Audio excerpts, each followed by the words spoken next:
చైనాలో వివాహాలు చేసుకునే వారి సంఖ్య 2024లో 40 ఏళ్ల కనిష్ట స్థాయికి చేరుకుంది. గతేడాదిలో 61 లక్షల జంటలు మాత్రమే తమ వివాహాలను నమోదు చేసుకున్నట్లు చైనా గణాంకాలను వెల్లడించింది. ఫలితంగా ఈ ఏడాది జననాల రేటు మరింత తగ్గుతుందని పరిశోధకులు తెలిపారు.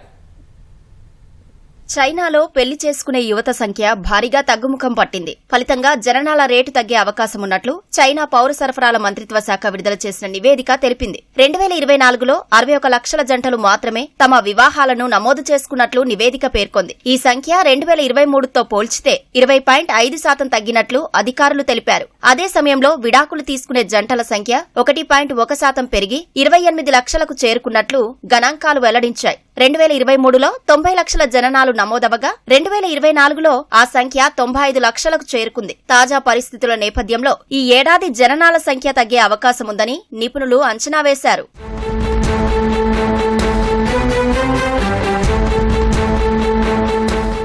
వివాహానికి యువత విముఖత చూపడం వల్ల చైనా జననాల రేటుపై దీర్ఘకాల ప్రభావం చూపుతుందని పరిశోధకులు హెచ్చరించారు. ఆ ప్రభావం వల్ల భవిష్యత్తులో మానవ వనరులు లోపించి చైనా ఆర్థిక సవాళ్లను ఎదుర్కోవాల్సి ఉంటుందని పేర్కొన్నారు. కుటుంబ వ్యవస్థను ప్రోత్సహించేలా డ్రాగన్ ఎన్ని ప్రయత్నాలు చేసినప్పటికీ ఫలితాలు మాత్రం పరిమితంగానే ఉన్నాయి. యువత పెళ్లివైపు మొగ్గేలా విద్య, వైద్య, ఆరోగ్యం, గృహాలకు సంబంధించిన పలు రాయితీలను చైనా ప్రభుత్వం తీసుకువచ్చింది. అయినప్పటికీ ఆశయాలు, పిల్లలను పెంచే ఖర్చు, ఆర్థిక ఒత్తిళ్ల కారణంగా చైనా యువత పెళ్లాడే విషయంలో వెనక్కి తగ్గుతున్నట్లు విశ్లేషకులు అభిప్రాయపడుతున్నారు.